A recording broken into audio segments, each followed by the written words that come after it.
Alors, bonjour tout le monde et bienvenue à ce troisième podcast des 50 ans de la Polyvalente de Saint-Georges. Déjà le troisième, oui. Et on vous rappelle que la série de balados est disponible une fois par mois dans notre Facebook Polyvalente de Saint-Georges. Alors, pendant toute l'année scolaire, vous pourrez aller visionner les épisodes précédents également sur le Facebook donc de la Polyvalente de Saint-Georges. Mon nom est Martin Veilleux, je suis en compagnie d'Alex Veilleux à la technique, son et images. Grand merci également à Marc-Antoine Plante pour son soutien technique et pour le montage également des podcasts. On est dans une école secondaire et on sait que nos élèves, on les connaît bien. Souvent, ils vont en secondaire 4, secondaire 5 commencer à se questionner un petit peu plus sérieusement sur les années à venir, sur les choix de cours, sur le cégep, parce que je m'en vais au cégep, parce que je fais un DEP. Qu'est-ce que je vais faire plus tard comme métier? Ça jase beaucoup entre eux autres, mais à un moment donné, on va rencontrer un conseiller d'orientation. Et notre sujet d'aujourd'hui, c'est vraiment le service d'orientation à la Polyvalente de Saint-Georges. Vraiment, depuis 50 ans, puisqu'autour de la table, on a un invité qui était là à l'ouverture de l'école en 1974. Et je vous présente mes invités en commençant par M. Yvon Labarre. Bonjour, M. Labarre. On va prendre le micro. On va prendre le micro. Et M. Labarre était ici, comme je le disais, dès le départ, en 1974. Oui. Et vous êtes passé au service d'orientation jusqu'en quelle année? Vous avez toujours travaillé ici, M. Labarre? Oui. D'accord. Ben, vous avez de quitté, 1974 à 2000. D'accord. Ouais. Alors, vous n'avez pas connu d'autres écoles que la Polyvalente de Saint-Georges? Oui. Mes premières années, j'ai été Oui. 8 ans à l'école Trinité. Ouais. Puis j'allais aussi à Sainte-Justine, puis j'allais à Saint-Martin, puis je faisais d'autres écoles aussi. D'accord. Puis à Ouais. partir de 1974, c'est la Polyvalente de Plein Saint-Georges. temps ici à la Plein temps Polyvalente de ici. Saint-Georges. Oui. Bien, on aura l'occasion de s'en reparler dans les prochaines minutes. Merci, M. Labarre, d'avoir accepté l'invitation du podcast. Ça fait plaisir. Je me tourne vers Mme Joanne Roy. Mme Joanne Roy, qui est conseillère d'orientation à la Polyvalente de Saint-Georges. Depuis quelle année, Joanne? Bonjour. Depuis l'année 2000, moi, j'ai côtoyé M. Yvon. J'ai travaillé en sa compagnie à quelques reprises. Et puis, quand M. Yvon a pris sa retraite, bien, c'est moi qui ai eu le poste et je suis à l'école polyvalente depuis 2000. Mais moi aussi, avant, là, j'ai été dans d'autres écoles, à l'éducation des adultes, à d'autres endroits, mais depuis 2000, là, on s'est croisés, on s'est tendu la main et voilà. 24 ans plus tard, j'ai envie de dire. 24 ans plus tard, c'est pas croyable de penser que ça nous amène aujourd'hui à se revoir et à parler du service d'orientation des 50 ans de la Polyvalente, mais qui existe là. Bien, merci, Joanne, d'avoir accepté toi aussi l'invitation du balado. Madame Mélanie Poulain, qui, elle, est arrivée au milieu des années 2000. En 2006, à la Polyvalente Saint-Georges, oui. Avant ça, en fait, en 2003, à la commission scolaire. Dans le temps, on appelait ça comme ça dans d'autres écoles. Donc, Sainte-Marie, Saint-Joseph, Saint-Martin. Mais 2006, Polyvalente Saint-Georges. Oui. Bien, merci à toi aussi d'être autour de notre table cet après-midi. Monsieur Simon Roche, qui est là, lui aussi, depuis, je dirais, une vingtaine d'années. Est-ce que je me trompe? Non, 2001. 2001, oui. Donc, une 23aine d'années. 23e année. Et Simon, toi, tu as fait d'autres écoles aussi avant? Non, j'ai fait l'université, l'école secondaire, le cégep, mais en tant qu'étudiant. Donc, non, j'ai commencé ici, directement. Donc, ton école de travail, c'est Polyvalente de Saint-Georges? Oui, je suis allé un petit peu à Saint-Martin. Ouais. Petite demi-heure, 3/4 d'heure, mais après ça, le reste du temps, mais c'était la Polyvalente. Une année, en fait. Une année, mais c'était un petit in and out. Donc, le gros, là, c'est 2001 ici. Bien, merci beaucoup, Simon, d'être là, toi aussi. Toujours intéressant d'avoir, donc, 4 conseillers d'orientation qui ont fait l'histoire de la Polyvalente. J'aimerais peut-être commencer avec M. Yvon concernant l'ouverture de la Polyvalente de Saint-Georges en 1974. Le service d'orientation scolaire, est-ce qu'on l'appelait comme ça? Est-ce que c'était de l'information scolaire? Vous, dans vos souvenirs, là, quand tout ça a commencé, là, à l'ouverture d'école, comment on présentait aux élèves le service d'orientation scolaire? C'était semblable à aujourd'hui ou différent? Ça comprenait les conseillers d'orientation puis les profs d'information scolaire et professionnelle. Fait que c'était un service, là. Au début, c'est moi, j'ai commencé en 1974 quand ça a ouvert. Et au début, j'ai aussi organisé toute l'immobilisation là, des locaux, puis le laboratoire d'information que j'organisais aussi, les locaux des conseillers d'orientation. Et c'est ça, là. Puis quand vous dites les enseignants d'information, c'est que, on va s'en parler tantôt, le cours officiellement éducation au choix de carrière n'était pas encore arrivé. Non, on appelait ça l'information scolaire et professionnelle. D'accord. C'était des... ouais. Et c'était un cours spécifique qui était donné aux élèves? Oui. D'accord. Avec toutes sortes d'informations là, sur les carrières et professions, sur les institutions scolaires, le marché du travail en général, le placement, ces affaires-là. Ouais. D'accord. On avait un laboratoire en information scolaire et professionnelle, puis même dans les locaux des conseillers d'orientation, là, on avait aussi une genre de bibliothèque là, d'information avec des classeurs, puis surtout ces domaines là, d'information. Là, On se rappelle des nombreux présentoirs à une autre époque, là, avec oui. des brochures, avec des exactement. volumes, avec les définitions, signification des métiers et ouais. tout ça. Il fallait tout entretenir. À chaque année, on faisait la révision de nos classeurs, pour avoir les prospectus des commissions scolaires, des universités, des cégeps, et il y en avait de la documentation, t'en souviens? Il y avait un petit peu moins ça de pas de bon numérique sens. et d'informatique en 74, 75. Parce que chaque conseiller de chaque école courait l'information. Il fallait appeler pour les prospectus, puis tout ça. Là.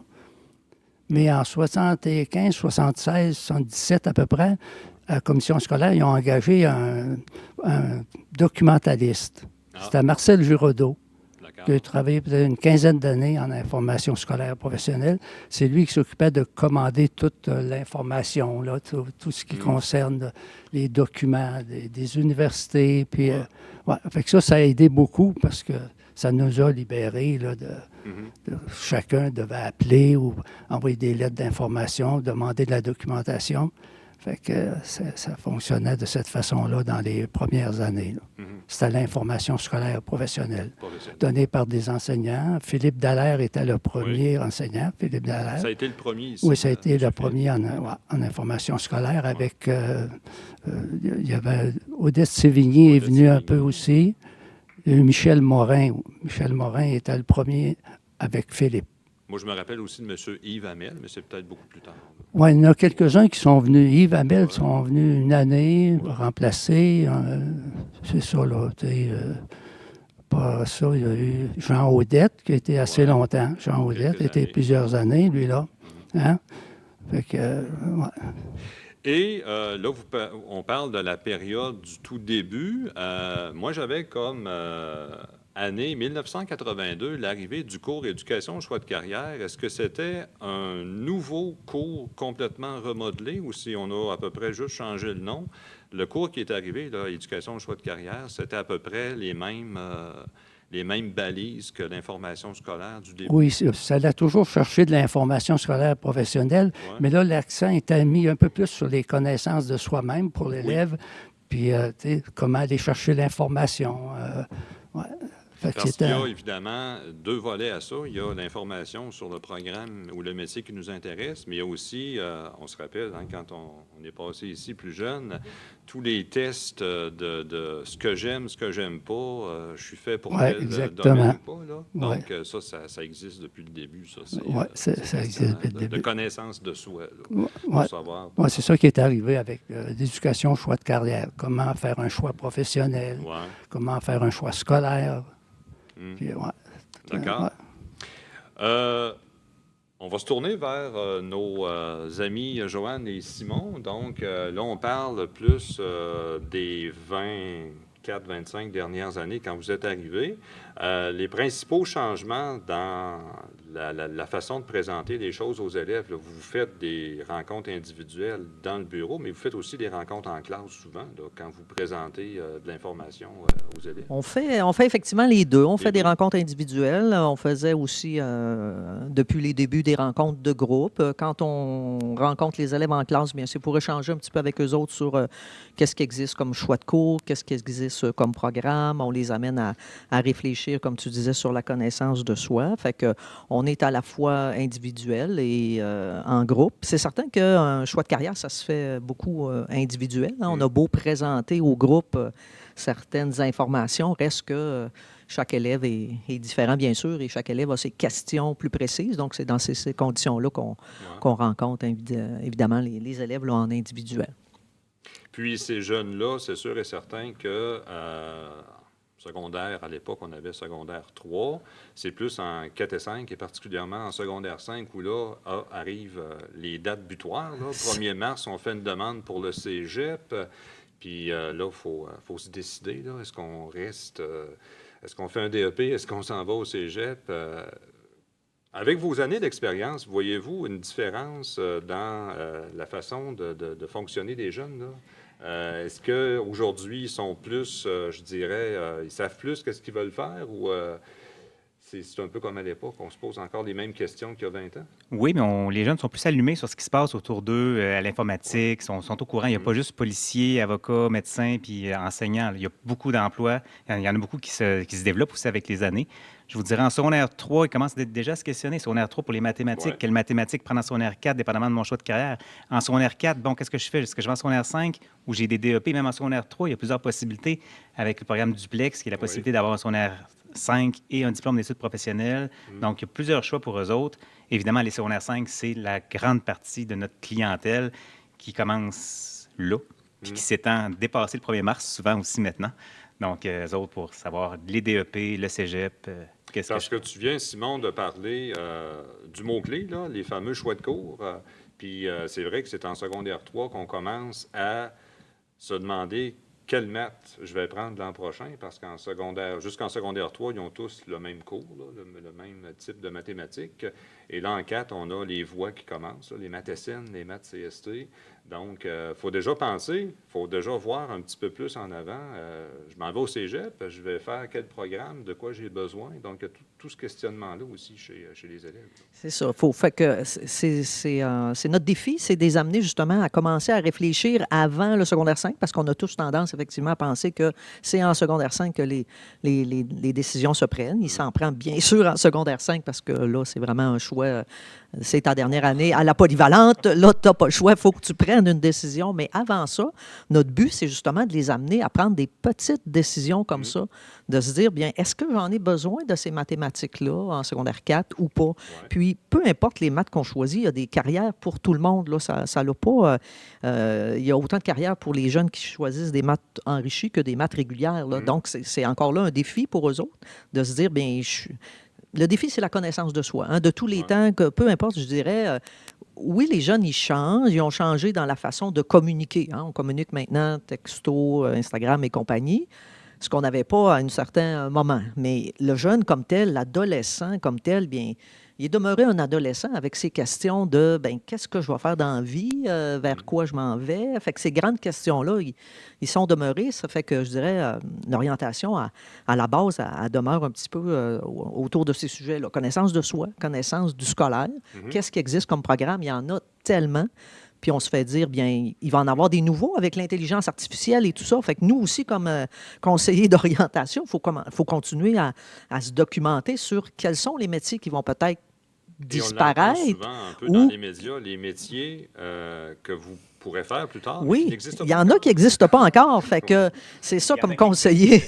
C'est ça. Fait qu'il y en a qui vont disparaître, il y en a qui vont se créer avec le temps. Fait que c'est le défi, là, je dirais, de l'orientation aussi, là, apprendre aux jeunes à se connaître. C'est pas évident de se dire ça, se connaître. Hein, on a 30 ans, 40 ans, 50 ans, puis on se découvre encore, on fait des changements de carrière au mi-temps de la vie, hein, qu'on appelle des fois. Fait qu'à 15-16 ans, commencer à se dire, qu'est-ce que je vais faire de ma vie? C'est sûr que c'est une question qui est, Un qui, peu tôt. qui est inquiétante pour certains, d'autres qui ont déjà décidé, des fois dès le primaire, qui disent déjà, moi, comme tu dis, je veux être policier, je veux être infirmière. Bon, et d'autres que c'est la page blanche, c'est jusqu'en 5e secondaire, c'est la page blanche, je ne sais pas, madame, je ne Je sais me pas, déciderai monsieur. après Noël. En tant C'est qu'enfant, parce que ça. c'est le 1er mars. C'est ça. Donc, l'échéance du 1er Ouais. mars, là. J'ajouterais peut-être quelque Oui. chose, moi aussi, de mon côté, dans le fond. En début de carrière, moi, ce que je remarquais, c'est que les élèves étaient beaucoup inquiets de savoir s'ils allaient se placer. Ah, Est-ce que je vais me placer? Oui, c'est- Ce que je le contexte est choisis? différent, Le là. contexte Ouais. économique qui fait pour beaucoup, maintenant, c'est plus tant je vais me placer, c'est est-ce que je vais aimer ça? Est-ce que je vais aimer ça assez longtemps pour perdurer dans un emploi, là? Ça, c'est différent, là, le choix d'avant. étant plus grand, les élèves, entre guillemets, choisissent un petit peu plus leur parcours, moins dépendant d'un patron, moins dépendant Oui. d'un emploi. Peut-être aussi. Ouais, Beaucoup peut-être. veulent se partir en affaires. Ils ne savent pas en quoi, mais Ben, ils justement, ont ce désir-là. dans vos Ouais. rencontres individuelles avec les jeunes, est-ce qu'il y en a beaucoup qui vous parlent de l'entrepreneuriat? Je veux partir Eh oui. mon commerce moi-même avec Mhm. un ami, avec des parents. Oui, ça arrive. Est-ce que vous l'entendez plus aujourd'hui qu'à une certaine époque? Oui. Oui. Oui. Oui, vraiment. Il y a toujours eu de Ça, l'entrepreneuriat ouais. ici en Beauce, Oui. mais là, Oui. c'est plus flagrant que jamais. La technique de comptabilité-gestion déborde là, au cégep. Là. Le monde, ils veulent être leur propre patron, ils veulent pas avoir de boss, ils veulent pas avoir de patron. C'est la tendance. Là. Ça va avec l'ère du temps, conciliation travail-famille. On voit comment les parents fonctionnent. On veut suivre leurs traces. On vit pas pour travailler, on travaille pour vivre. Ouais. Puis on va vivre comme il nous semble. Si on a besoin, on va pas se faire dire quoi faire nécessairement. Il y a beaucoup de ça. Là. Oui. Donc, le côté liberté-autonomie, vous l'entendez plus dans vos rencontres individuelles qu'il y a 20 ans. Oui. Puis sur les médias sociaux, Instagram, TikTok, il y a beaucoup de jeunes qui se sont partis, qui vivent de leur travail, on va dire ça comme ça, et qui présentent ça aux gens. Regarde, moi, je fais ça, je travaille, je vis bien comme travailleur autonome. Fait qu'effectivement, on le voit plus. Là, depuis 5-6 ans, là, ce qu'on ne voyait pas avant. Puis, c'est ça. Chaque génération a ses aussi caractéristiques. Tu sais, on a travaillé avec la génération X et les jeunes vivent des changements. Bon, mais c'est ça, à un certain moment, les gens voulaient se placer. Hein, ils regardaient pour un emploi. Est-ce que je vais travailler? Est-ce qu'il y a des possibilités d'emploi? Et là, il y avait des secteurs, des fois, qu'on disait, bien... ce secteur-là, ça n'engage pas beaucoup. Là. C'est bon. Puis il y avait d'autres secteurs là, qui étaient... Aujourd'hui, ben, on le vit moins, ça. Les jeunes, ils nous questionnent, Madame, est-ce que je veux un métier dans lequel je vais pouvoir voyager? Ouais. Ça, on se fait beaucoup demander ça aussi, contrairement à un certain moment. Je veux voyager, je veux avoir du temps. Ça, quand Oui, tu le disais temps. conciliation, Dans les- travail, famille, avoir des loisirs, avoir une vie en dehors du travail, ça, c'est... je veux pas travailler de nuit, je veux pas travailler de soir. Tu sais, c'est correct aussi que les jeunes soient plus conscients de la réalité du marché du travail, tu sais, de se donner des critères, puis en fonction des critères, ben, ils pourront choisir. Mais c'est ça, avec le temps, avec les générations, ben, et c'est pour ça qu'aussi en orientation, ben, je dirais qu'il faut continuer à connaître notre clientèle. Absolument. Hein, les gens changent, leurs besoins changent, la société évolue. Fait que, tu sais, l'orientation, elle évolue à travers tout ça. Même si on travaille même si on travaille la connaissance de soi, la connaissance du scolaire puis du marché du travail, hein, c'est nos trois grands axes, là, ces trois éléments-là, mais on les travaille différemment maintenant là, en fonction de la clientèle qu'on a devant nous. Puis est-ce que c'est un cliché de penser qu'à une certaine époque, une des questions qui revenait souvent dans les bureaux des CO, c'était c'est-tu payant, ça, cet emploi-là? Est-ce que les jeunes d'aujourd'hui parlent encore de ça? Il me semble que j'entendais ça, moi. C'est pas payant, ça. Ah oui, Ouais. oui, ça, c'était une question. Là, Vous l'avez entendu? Ben vous, oui, ça, dans les d'abord. années 70, 80, 90 Ouais. surtout. Là. Ouais. Ouais.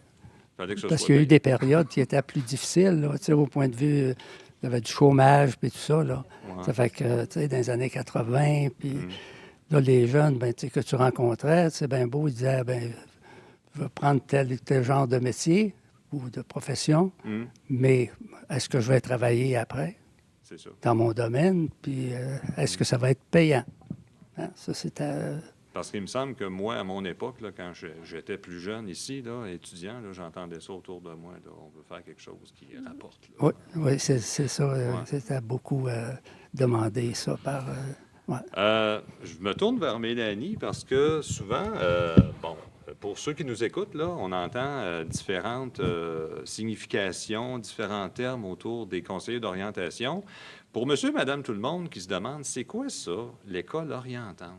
On entend souvent l'expression école orientante. Je sais que moi, dans mon esprit, peut-être que je me trompe, c'est beaucoup toi qui as amené ça ici à la Polyvalente Saint-Georges. Est-ce que ça se peut? Joanne et Simon aussi, mais il me semble que ça. quand tu es venu en classe, moi, j'ai été témoin là, comme prof de Oui. français, quand tu venais rencontrer des groupes, tu nous parlais souvent de l'école orientante. Peux-tu définir un peu ce que c'est, l'école Bien sûr. orientante? En fait, Ouais. je voudrais bien, mais ça ne vient pas de moi nécessairement, Non. mais c'est moi qui étais porteuse Qui du était dossier, porte-parole. effectivement, ici. Mais avant moi, c'était M. Carole, Ouais. Carole Hood, Carole Hood. qui s'occupait de ça. Mais en fait, c'est venu avec la réforme de l'éducation au tournant des années 2000. Ah oui. Il y a eu la réforme qu'on appelle. Et bon, les cours de choix de carrière étaient abolis. Hein, ils ont aboli ça En et ils quelle ont année- fait En quelle place. année ça a été aboli, les cours? Tournant des années 2000. J'ai connu, oui. Ouais, oui, D'accord. à ces débuts-là. Et Oui. c'est l'école orientante, dans le fond, Qui a qui... remplacé, peut-être? Ben, un peu, moi, qui venait comme pallier un peu à ça. Oui. Donc, le but, dans le fond, était d'amener les conseillers d'orientation, les conseillers en formation scolaire comme moi, donc en classe, un petit peu plus à travailler avec les enseignants. Et on voulait, dans le fond, que l'orientation soit l'affaire de tous. Donc, pas juste de nous, mais des professionnels enseignants, des services, des directions. Conférenciers qui venaient C'est présenter ça, des exactement. métiers aussi, des Donc, passions. oui, donc on essaie de faire des liens avec les matières, donc le français, les maths. Oui, faire venir, dans le fond, des conférenciers, faire des activités, dans le fond, pour comprendre pourquoi on fait telle chose en mathématiques ou en français. Qu'est-ce que ça amène, Qu'est-ce que ça, ça amène? et vers quel métier ça pourrait mener. Donc, c'était un petit peu ça, l'école orientante, qui est devenue, à un moment donné, l'approche orientante. Oui, Donc, ça a changé de nom un peu, et les différentes réformes nous amènent à changer toutes sortes de noms. Là, on est rendu peut-être plus à des COSP, des contenus en orientation scolaire et professionnelle. Donc, c'est un peu dans cette mouvance-là que je dirais. Là, Donc, c'est la continuité oui. qui existe encore aujourd'hui. Qui existe encore Je sais que ça aujourd'hui, se fait dans qui a une autre certains appellation. programmes particuliers, là, de dire, bon, on a un conférencier qui vient parler de sa passion. Hein, mais Oui. Ça se fait aussi pour l'ensemble des élèves au régulier. Effectivement. Encore aujourd'hui, en 2024. Encore aujourd'hui, oui, D'accord. oui, de façon différente. Mais oui, on peut dire que ça vit encore. OK. Joanne, Simon et Mélanie, vous avez aussi amené, peut-être que je me trompe, si M. Labarre me dit que ça existait aussi quand j'étais là, la journée carrière, c'est beaucoup toi qui la pilote, je Oui. pense. Puis la journée dans la vie d'un travailleur. Es-tu capable de nous démêler un petit peu pour ceux qui nous écoutent? Là? Oui, journée carrière, dans le fond, dont je m'occupe effectivement Oui. depuis 2013 ou quelque chose comme ça, là, dans les années. Donc, c'est un moment en avril où est-ce que je fais venir différents professionnels là, qui viennent voir nos élèves de secondaire 3 et 4. Donc, on dit que c'est une journée carrière, mais en fait, c'est une avant-midi. Et les élèves choisissent des ateliers, entendent parler de différents métiers, se font une tête. Et bon, c'est en fait pour justement connaître des métiers, des programmes, commencer à réfléchir là, dès secondaire 3 et 4 à la carrière. La journée dans la vie d'un travailleur, ça a été beaucoup amené par les enseignants de choix de carrière, dont Mme De Lily l'époque. Gilbert, qui est OK. encore là, de Ouais. l'époque peut-être aussi. Journée dans la vie d'un travailleur, donc les enseignants envoyaient là, les élèves passer une journée avec des professionnels là, dans différentes carrières. Je l'ai piloté un peu moi aussi dans un autre thème là, qu'on peut dire. Ça s'appelle Jeune explorateur d'un jour. Donc, c'est un programme là, où est-ce que les gens nous aident à placer des élèves dans une journée de stage. Là. Mais ça revient un petit peu à journée dans la vie d'un travailleur. Donc, ça aussi, depuis plusieurs années. Et ça va dans le même Oui. sens que ce dont on parlait tantôt, là, l'approche orientante avec des conférenciers. Là, c'est des gens qui font ce métier-là, qui Exact. viennent parler de leur métier. Oui, Et nous autres, les profs, quand ça se passe, la journée carrière, on surveille. Hein, Et du voilà. coin de l'œil, on est là, puis je trouve ça vraiment intéressant parce qu'on voit ceux qui sont peut-être là pour les bonnes raisons et qui vont poser leurs questions. Il y en a qui sont gênés, là, mais il y en a, Vraiment. la plupart sont là pour Oui. poser leurs questions. Puis, Exactement. on sent que le conférencier, là, il est content d'avoir des questions. Oui, parce que ça se vit ici en classe. Puis justement, les enseignants, vous êtes là pour accompagner un petit peu les conférenciers là-dedans, mais tous les élèves participent. Là. Ça, puis je rajouterais, c'est plus d'une cinquantaine de conférenciers, de gens de la population Saint-Georges et les environs, de Québec pour certains, qui viennent rencontrer les élèves, donc qui font le choix ce matin-là Vraiment. de dire, je viens rencontrer des élèves de 3e, 4e secondaire pour parler de mon métier. Donc, c'est des gens qui sont passionnés de leur carrière, mais c'est tout un défi là, de logistique, disons ça comme ça, là, plus d'une cinquantaine de personnes. Donc, c'est vraiment une belle activité parce que on a essayé toutes sortes de choses aussi, des kiosques midi. Bon, des kiosques midi... C'est pas toujours facile parce que les gens arrivent, c'est l'heure du lunch, les jeunes sont pressés. Les gens qui voulaient venir faire des kiosques étaient bien intentionnés, mais les jeunes, eux autres, sont ailleurs le midi. Fait que là, une formule comme ça, c'est en classe, ça s'organise bien, on a la collaboration des enseignants. Fait que, franchement, les jeunes ont accès à vraiment une belle banque de... Et ils peuvent le faire pendant 2 ans. Assez souvent, ils le font en 3, ils le font en 4. Ça fait qu'ils ont l'occasion quand même pendant 2 années d'avoir des gens qui viennent parler de leur métier, puis pour lesquels peut-être il n'y aurait jamais accès. Hein, il y a un chirurgien qui vient, sans nommer toutes les gens, mais chirurgien, coiffeur, peu importe. C'est pas facile d'aller rencontrer les gens dans leur... C'est ça, dans leur milieu de travail. Les gens sont pressés, on est en pénurie de main-d'œuvre, et malgré ça, les gens viennent ces bénévolement. gens-là viennent ça. pareil, bénévolement, Vraiment. malgré la pénurie de main-d'œuvre et tout. Fait qu'on peut considérer que oui, les jeunes, ils sont chanceux d'avoir cette opportunité-là. Oui. Parce qu'on a beau dire, des fois, fais une journée dans la vie d'un travailleur. Il y en a qui la font, mais c'est pas facile aller cogner. T'es jeune, t'as 15 ans, aller cogner, téléphoner, dire j'aimerais ça passer une journée avec vous, monsieur, pour mieux connaître le métier. Ça fait que cette activité-là, ben, c'est ça. Ça fait partie de connaissances du marché du travail. Là, Oui. Puis ça se fait ressentir dans nos bureaux. Parce que nous, parler du métier de chirurgien, par exemple, comme tu viens de dire, en parler, montrer une vidéo, voir la théorie, mais le vivre, une journée dans la vie d'un travailleur, vivre ça, voir l'ambiance, voir comment on se sent, voir commencer, voir ce qui n'est pas écrit. Moi, mon exemple préféré, c'est on va parler de garderie, service de garde, mais c'est pas écrit un enfant qui crie, qu'un enfant qui pleure, un autre qui vomit parce qu'il a la gastro, un autre qui arrache les cheveux. Tu sais, ça, c'est pas écrit nulle part, mais en le vivant, là, tu vois, OK, c'est comme ça que je pensais ça? Oui, non. Fait que ça, journée dans la vie d'un travailleur, ça n'a pas de prix. Là, Puis la journée carrière, on s'en fait reparler dans nos bureaux parce que ça a un impact que tu aimes ou que tu n'aimes pas. Ah, je pensais qu'avocat, c'était comme ça. Ah non, finalement, c'est pas comme ça. J'aime pas ça. J'ai pas aimé ma journée, finalement. Non, au contraire. Tu n'as pas aimé ça. Parfait. Tu sais que tu n'aimeras pas ça. Là. C'est ça. On ne sait pas nécessairement ce qu'on va faire comme choix, mais on y va par élimination. Je ne ferai pas ça parce que là, j'ai vécu quelque chose puis je le ferai pas. Puis encore certains métiers qui accueillent des jeunes, comme les Forces armées. Ils font une activité spéciale au printemps, là, les jeunes qui veulent s'inscrire. Fait que ça, c'est une belle occasion pour eux autres. Il y a la santé, des fois, qui en accueille, il y a les policiers qui en accueillent, mais l'université, même si on est loin, hein, tu parlais de l'université tantôt, même si on est loin, l'Université Laval a une belle activité aussi au niveau de la santé. Donc, pour nos jeunes qui pensent à l'université, ben, on a aussi l'Université Laval qui est prêt à les accueillir. Fait que c'est des journées comme ça spéciales. Il y en a encore, des gens qui accueillent dans leur milieu, mais quand on peut faire l'inverse, les inviter, ben, c'est parfait aussi. Là, pour ceux qui ont plus de difficultés, des fois, à se déplacer, trouver un transport, aller visiter les écoles, ça se fait aussi, tu sais, aller faire élève d'un jour au cégep Lévis-Lauzon, cégep Sainte-Foy. Il y a des activités comme ça. Il y a des portes ouvertes, mais quand c'est à l'extérieur de Saint-Georges, bien là, ça prend toujours un transport, ça prend un parent, ça prend quelqu'un qui nous accompagne. Mais donc, ces activités-là qu'on a la chance de vivre sur place, bien, c'est parfait. Là, je te laisse.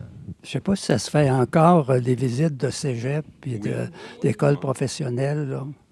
Toujours en novembre. Hein, on allait dans les cégeps, Beauce, on allait à Québec, là, Sainte-Foy, Sainte-Foy, Garneau. Ça se faisait, ça se faisait. dans les années 70. Puis on avait en même temps aussi ceux qui voulaient aller en enseignement professionnel de niveau secondaire.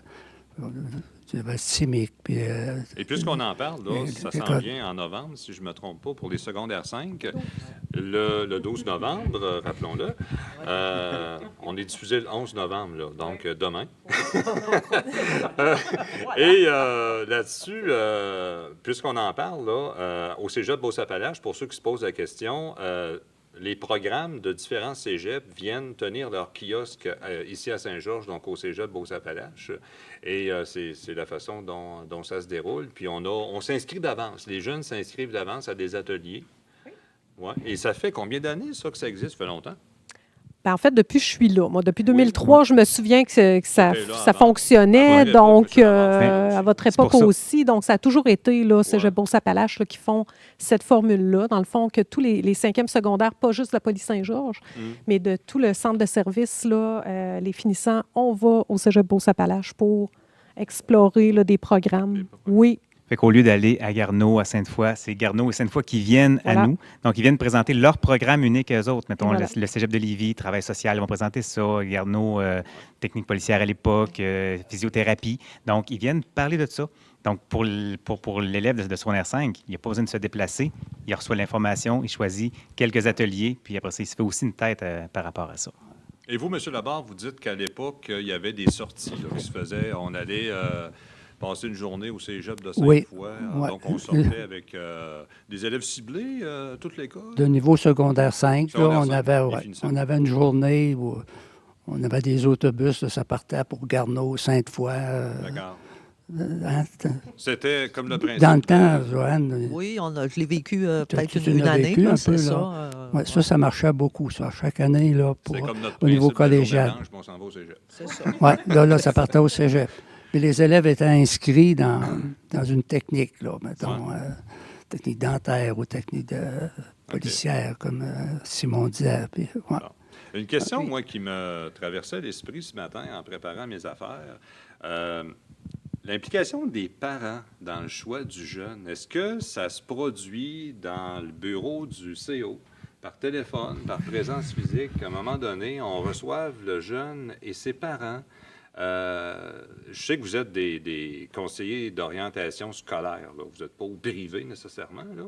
Mais est-ce que les parents, souvent, débarquent à l'école, vous contactent, veulent accompagner leurs jeunes en parallèle avec un conseiller d'orientation? Oui, je dirais de plus en plus. Ça, c'est peut-être un changement qu'on a vu avec les générations, là, mais les parents sont plus informés, se tiennent au courant de ce que leurs enfants font. Les jeunes discutent beaucoup aussi avec le parent, qui est quand même une figure importante, significative pour eux autres. Donc, et puis, il y a des parents aussi qui viennent nous questionner, qui viennent s'asseoir avec l'enfant pour poser des questions. Est-ce que c'est vrai que telle chose, madame? Est-ce que mon enfant pourra faire... mon enfant a des difficultés scolaires. Qu'est-ce qui pourra arriver? Parce qu'on...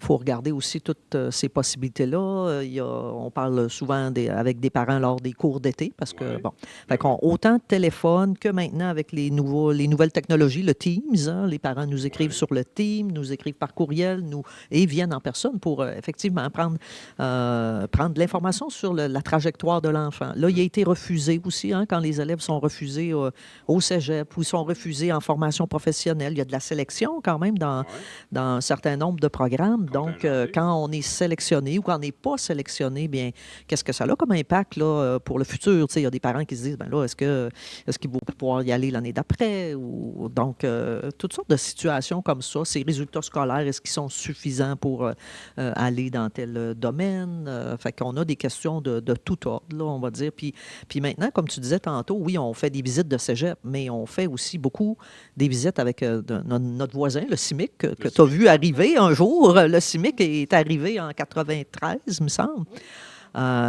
L'école Poseur a changé de vocation aussi avec les années. C'est une autre type d'école. Fait qu'on accompagne aussi beaucoup les élèves dans ces sorties-là. Oui, cégep, mais beaucoup avec le CIMIC, beaucoup avec l'école Poseur, etc. Fait que... Et il y a certains élèves, comme tu disais tantôt, duplex, ben c'est un cheminement qui arrive plus tôt chez l'enfant. Fait que faut accompagner aussi ce jeune-là, des fois dès le 3e secondaire, qui va poursuivre ses études à l'aire de chantier à côté en charpenterie, faire son 4 et 5 en même temps.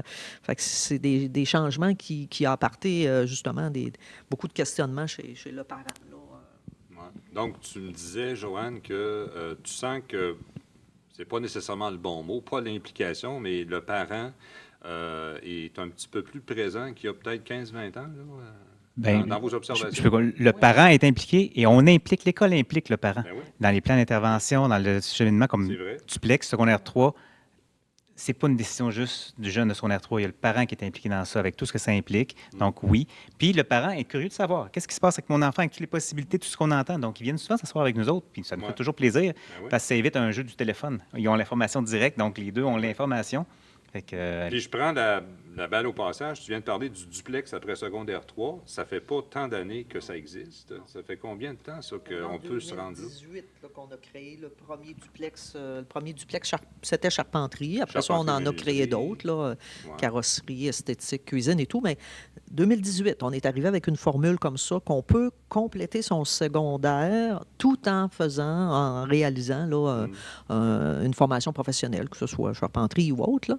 Mais c'est ça. Donc, c'est arrivé dès le 3e secondaire. Fait que les parents, faut vraiment, là, ils réalisent, OK, il va changer d'école, Ouais. il ne viendra plus à la polyvalente. Est-ce qu'il va avoir son diplôme quand même, son vrai diplôme de secondaire? Parce que ça, on se faisait poser souvent la question, le vrai diplôme, là, on veut tous Donc, ça l'a amené beaucoup, c'est ça, un échange avec les parents. Puis comme tu disais aussi, plan d'intervention, on est de plus en plus sollicité pour des élèves qu'on va dire un peu plus vulnérables en orientation, donc des élèves qui sont absents, des élèves qui sont démotivés, des élèves qui ont des grandes difficultés scolaires ou qui ont des enjeux, là. Donc, on s'assoit avec la direction, les enseignants, les parents, puis on essaie de faire un plan de match pour ces élèves-là pour l'année. Quel objectif qu'on vise pour cet enfant-là? Est-ce que c'est réalisable? Donc, on travaille avec des plans d'intervention, quand on fait la transition aussi, là, Ouais. on appelle ça des TEVA, là, en tout cas. On fait la transition pour certains élèves vers l'âge adulte. Fait que c'est ça. Certains élèves, là, on est avec des partenaires externes aussi. On travaille avec des partenaires externes comme le CLSC, le CIUS. Et quand on parlait tantôt du duplex, là, le parent qui nous écoute en disant « Ah, cette formule-là, je la connaissais pas », concrètement, dans sa journée, le jeune, il fait des stages dans menuiserie ou en charpenterie ou en mécanique peut-être, là, mais il y a aussi une approche modulaire pour les matières de base, français, mathématiques, anglais.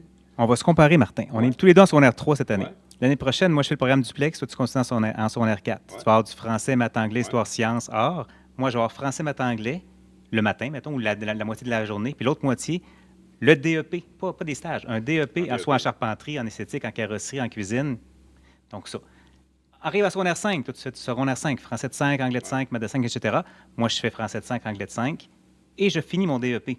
On va au même bal ensemble. Ouais. On est finissant les deux. Moi, j'ai un diplôme Parce qu'on d'études est au professionnelles. secteur jeune. Moi, j'ai un diplôme d'études Toi, tu professionnelles et travailles secondaires. Au Ouais. point de vue modulaire.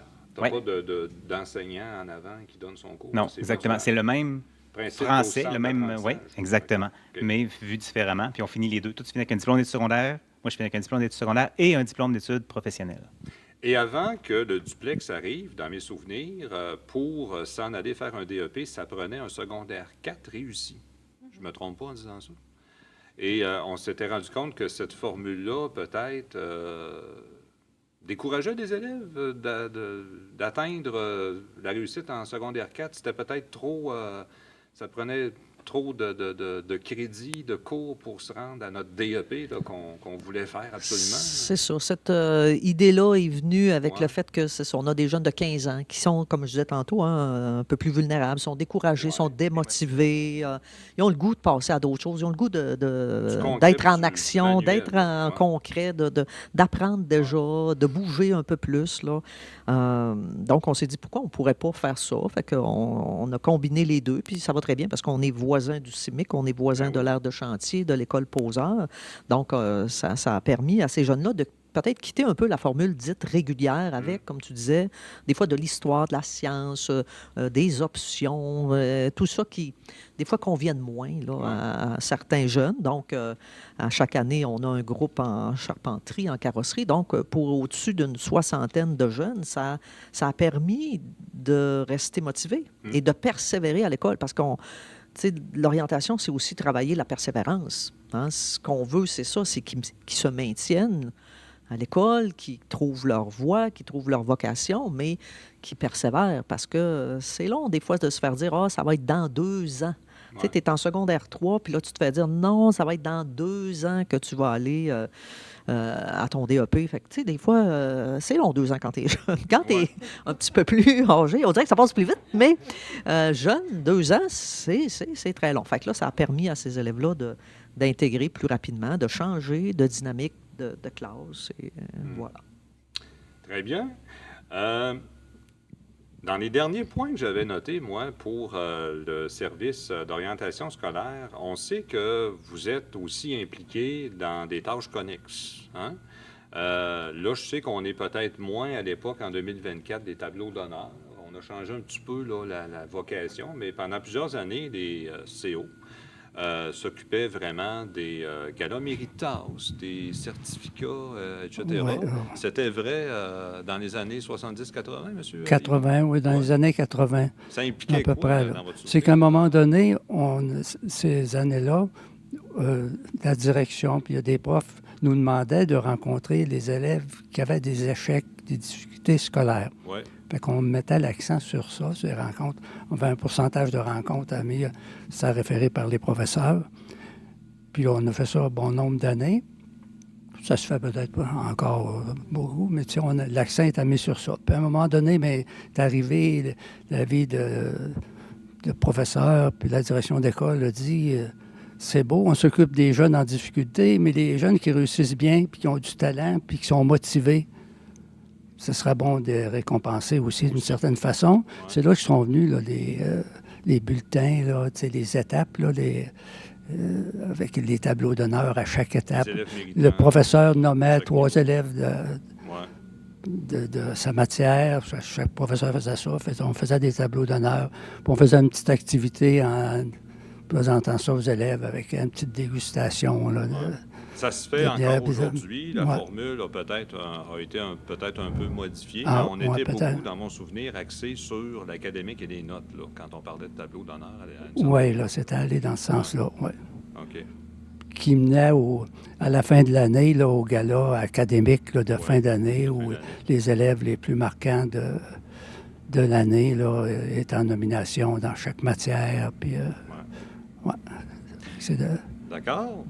Avant de clore notre podcast numéro 3, j'aimerais ça qu'on se parle peut-être un petit peu de l'avenir, du rôle du CO dans les prochaines années. Là, c'est sûr qu'on parlait en début de podcast tantôt d'intelligence artificielle puis de métiers qui vont s'ajouter à la liste des choix pour l'élève.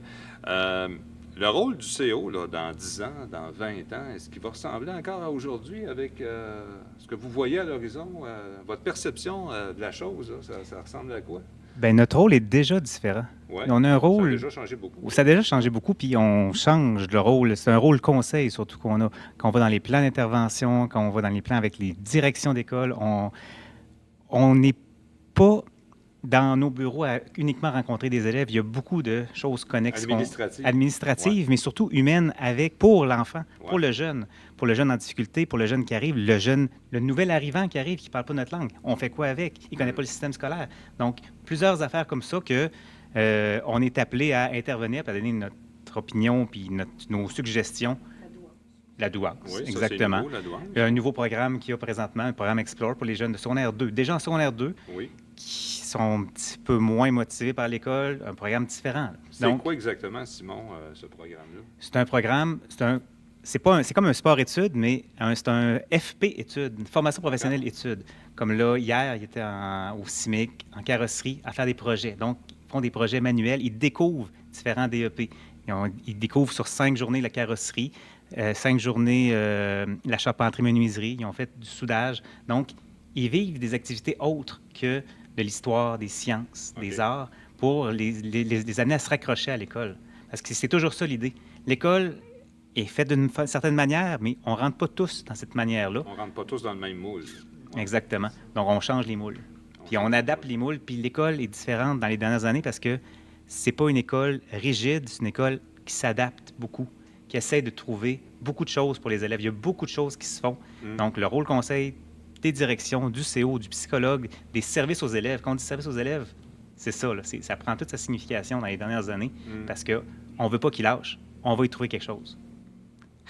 Il faut que tout le monde soit C'est ça, faut et son intérêt. Là. C'est ça, je pense que le service d'orientation, c'est un peu ça. On a toujours travaillé la persévérance, faire en sorte que le jeune qui est en deux, qui est moins motivé, bien, il trouve sa place dans cette école-là. Qu'on est une grande école. Hein? Là, on est environ 1900. Cette année, ça a déjà été plus que ça, mais on est 1900 élèves. Ouais. Donc, chaque élève a des enjeux, chaque élève a des passions, des goûts qu'il faut leur apprendre à découvrir. Mais donc, on a un centre d'apprentissage. Ça a déjà porté un autre nom, mais là, le Citoyen du monde. Citoyen du monde. On a du sport-études, on a des maths enrichies. Il y a toutes sortes je dirais, de programmes ou de volets qui permettent aux jeunes de rester motivés. Nous autres, notre rôle là-dedans, comme CEO, ben, c'est de les aider à apprendre à se connaître, à connaître le marché du travail, à connaître le système scolaire. Puis nous, comme enjeu, ben, c'est comme je disais tantôt, il faut rester à l'affût de ce qui se fait. Hein. La société change. Nous aussi, il faut changer nos approches. Donc, on est porté à exercer un rôle qui est un peu plus un rôle conseil là, auprès des directions, des partenaires, des enseignants, du parent. Là, comme je disais tantôt, le parent est de plus en plus présent auprès de son jeune. Donc, le rôle du CO, il va évoluer à travers tout ça en fonction de comment la société va évoluer, mais reste que notre travail est beaucoup axé sur chacun doit trouver sa place. C'est ça, vraiment, être heureux, être bien, ben c'est... Le travail, il prend une grande partie de notre vie. Ben, notre rôle, ben, c'est de les aider à trouver dans quoi ces jeunes-là, ils veulent travailler pour être bien. Puis, parce que si on se fie aussi aux statistiques, le jeune d'aujourd'hui qui commence sa vie adulte va changer de profession quelquefois, là, si on se fie aux statistiques aussi. Ouais. Puis changer, ben c'est ça aussi qu'il faut dire aux jeunes, c'est pas grave. Changer, quand tu découvres ta voix, tu la découvres plus tard au cégep, tu la découvres plus tard avec nous, mais changer fait partie aussi de la vie, c'est pas grave, en autant qu'on trouve ça dans quoi on veut se diriger, puis tout est possible, tout est là, il y a tellement de possibilités. Tu peux commencer au cégep, tu reviens en formation professionnelle, tu as commencé en formation professionnelle, tu t'en vas au cégep, à l'université, peu importe. Au Québec, c'est ça qui est bien, c'est que tout est possible. Il y a des formations plus longues, il y a des formations plus courtes. Tout est possible. Le but, c'est vraiment qu'ils apprennent à se connaître. Hein, dans tout ça. Bien voilà, je pense qu'on a fait un beau tour de table. Je voudrais vous remercier d'avoir accepté l'invitation du podcast aujourd'hui. Monsieur Labarre, on a été heureux de vous revoir. Oui. Madame Mélanie, Madame Joanne et Monsieur Simon. Donc, ça a été un plaisir de faire le tour du service d'orientation parce que ça fait 50 ans que l'école est ouverte et ça fait 50 ans qu'on se parle d'orientation scolaire et que nos jeunes se posent des questions, de même que leurs parents. Merci donc à mes invités d'aujourd'hui. Et on va se retrouver très bientôt pour un podcast numéro 4. Alors, je vous souhaite... donc, une bonne fin de journée et à la prochaine.